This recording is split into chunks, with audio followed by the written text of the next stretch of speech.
अच्छा, तो आज हम एक अहम मौजू पर बात कर रहे हैं, शिकमी किरायादारी।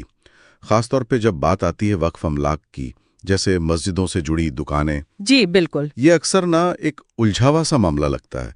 इसमें कानूनी पहलू भी हैं और शरी यानी इस्लामी फ़िक़्ह के नुक्ते नज़र से भी इसे देखना ज़रूरी है। सही। हमारे पास कुछ कानूनी हवाले भी हैं और मुस्तनद फतावा भी। तो आज कोशिश ये है कि इन सब की रोशनी में इस मसले को ज़रा गहराई से समझें, जैसे एक मुफ्ती इसका तज्जिया करते हैं। जी ज़रूर।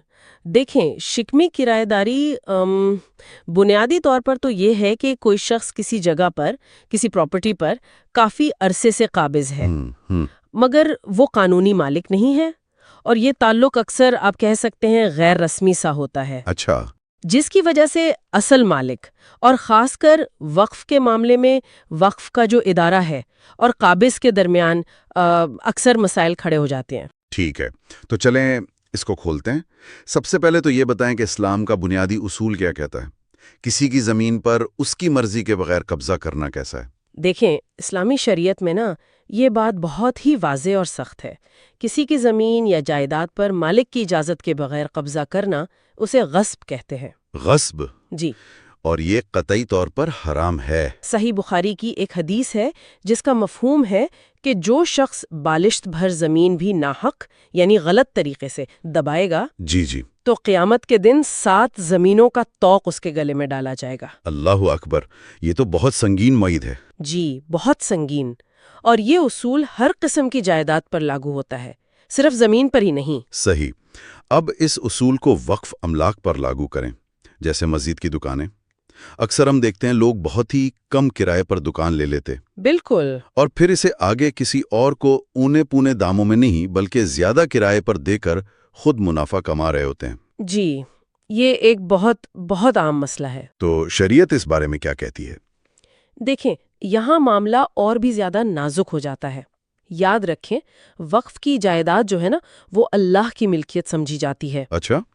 वो हमेशा के लिए दीन और कम्युनिटी के फायदे के लिए वक्फ होती है। इसका मकसद ज़ाती मुनाफा कमाना नहीं होता। सही। तो अब अगर कोई उसे ज़ाती मुनाफे के लिए आगे किराए पर देता है, ख़ास तौर पर बग़ैर इजाज़त और मुनासिब मुआवजे के बग़ैर, तो ये कई गुनाहों का मजमुआ बन जाता है। कई बाहों का? कैसे? जी, एक तो ये गस्ब है, क्योंकि ये नाजायज़ कब्ज़ा है। दूसरा ये खियानत है, अमानत में खियानत, क्योंकि वक्फ एक अमानत है। ठीक। और तीसरा, इससे जो कमाई हो रही है वो हराम कमाई है। ओह। जी, और ये सिर्फ शरीयत की बात नहीं है। अगर आप भारत के कानून को देखें तो वक्फ एक्ट 1995 है, उसकी दफात 51 और 52 खास तौर पर वक्फ अमलाक की लीज या किरायादारी से मुताल्लिक हैं। जी। ये गैर कानूनी भी है। अच्छा, यानी कानूनी तौर पर भी पाबंदी है। जी बिल्कुल। और देखें, दारुल उलूम देवबंद का एक फतवा भी है इस पर, नंबर 28174, जो साफ कहता है कि ये तरीका नाजायज है और अमानत में खियानत है। एक मुफ्ती की नज़र से देखें तो ये वक्फ का जो असल मकसद है ना, उसको नुकसान पहुंचाने वाली बात है। ये तो बहुत वाज़िया हो गया। अच्छा, चलें आगे किराए पर देने की बात तो समझ आ गई। लेकिन अगर कोई शख्स खुद दुकान इस्तेमाल कर रहा है मगर किराया बहुत ही कम दे रहा है, सालों से वही चला आ रहा है बस। ये भी एक अहम नुक्ता है। शरीयत का उसूल यहाँ भी बिल्कुल वाज़ेह है। क्या उसूल है? उसूल ये है कि वक्फ इमलाक का किराया उजरत मिस्ली होना चाहिए। उजरत मिस्ली यानी मार्केट रेट के मुताबिक उस वक्त जो उस जैसी जगह का मुनासिब किराया चल रहा है वो होना चाहिए। अच्छा।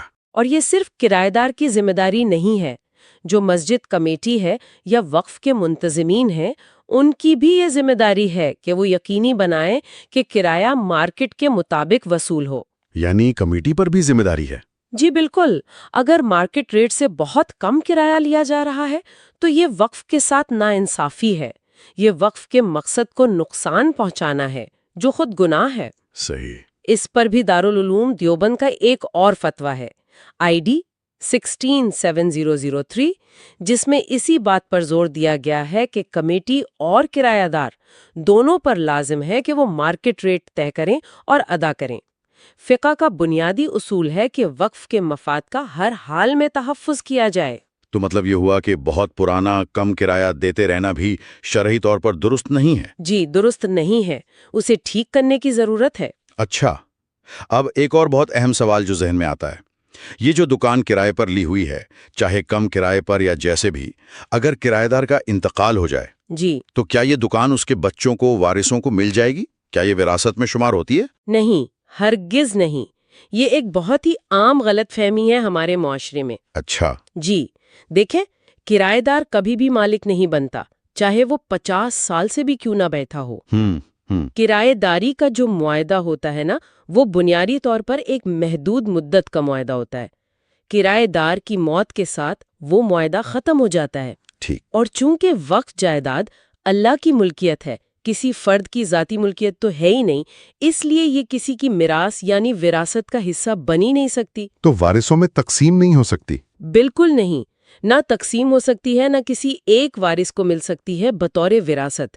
اس پر بھی فتویٰ موجود ہے، فتویٰ ID 46974، جو اسی بات کو واضح کرتا ہے۔ زبردست، یہ بہت اہم نقطہ واضح کیا۔ تو اب اگر ہم ان تمام باتوں کو سمیٹیں تو ایک مفتی کے نقطہ نظر سے یا اسلامی فقہ کی روح سے یہ شکمی کرایہ داری، خاص طور پر وقف املاک کے حوالے سے، اس کا حتمی شرعی حکم کیا نکلتا ہے؟ دیکھیں، متفقہ اور حتمی شرع نقطہ نظر یہی ہے کہ مالک یا وقف کے معاملے میں جو مجاز کمیٹی یا ادارہ ہے، اس کی واضح اجازت جی، اور منصفانہ شرائط یعنی مارکیٹ ریٹ کرایہ، ان کے بغیر کسی بھی قسم کی شکمی کرایہ داری، خاص طور پر اگر اس کا مقصد وقف جیسی امانت سے ذاتی مالی فائدہ اٹھانا ہو، ہاں، وہ شریعت کے اصولوں کے بالکل خلاف ہے، صریحاً خلاف ہے۔ تو اسے کیا سمجھا جائے گا؟ اس سے غصب یعنی ناجائز قبضہ اور خیانت فی الامانت یعنی امانت میں خیانت سمجھا جائے گا۔ اچھا، اور ایسے قابضین پر شرعی طور پر یہ لازم ہے کہ یا تو وہ جگہ اصل مالک یا وقف کمیٹی کے حوالے کر دیں، یا پھر شریعت کے مطابق اپنی حیثیت کو درست کریں، یعنی باقاعدہ اجازت لیں، اور سب سے اہم مارکیٹ کے مطابق کرایہ ادا کریں۔ ٹھیک ہے، تو خلاصہ یہ نکلا کہ یہ شکمی کرایہ داری اور خاص کر وقف کی جائیداد سے ذاتی منافع کمانا، یہ اسلامی قانون میں کوئی معمولی بات نہیں بلکہ ایک انتہائی سنجیدہ معاملہ ہے۔ جی بالکل۔ اسے غصب اور امانت میں سنگین خیانت مانا گیا ہے، اور جیسا آپ نے بتایا اس کے قانونی نتائج بھی ہیں وقف ایکٹ کے تحت۔ بالکل، قانونی اور شرعی دونوں لحاظ سے یہ قابل گرفت ہے۔ صحیح۔ اور آخر میں ایک نقطہ چھوڑنا چاہوں گی سوچنے کے لیے۔ جی ضرور۔ یہ سارا معاملہ نا امانت اور ہماری اجتماعی ذمہ داری کے ایک بنیادی سوال کو سامنے لاتا ہے۔ کس طرح؟ کہ وقف جیسے قیمتی اجتماعی وسائل جو ہیں، ان کا انتظام کیسے ہونا چاہیے تاکہ وہ اپنے اصل مقاصد یعنی دین اور معاشرے کی خدمت انہیں بہترین طریقے سے پورا کر سکیں۔ یہ واقعی ایک اہم سوال ہے۔ جی، اور جب ہم ان امانتوں سے معاملہ کرتے ہیں تو بحیثیت فرد ہماری کیا ذمہ داری بنتی ہے، خاص طور پر جب غصب، خیانت اور اجرت مثلی جیسے اہم شرعی اصول ہمارے سامنے ہوں۔ بالکل، یہ سوچنے کی بات ہے کہ ہم ان اجتماعی امانتوں کے ساتھ کتنا انصاف کر رہے ہیں۔ بہت شکریہ آپ کا، آج آپ نے یہ پیچیدہ مسئلہ بہت اچھے سے واضح کیا۔ شکریہ۔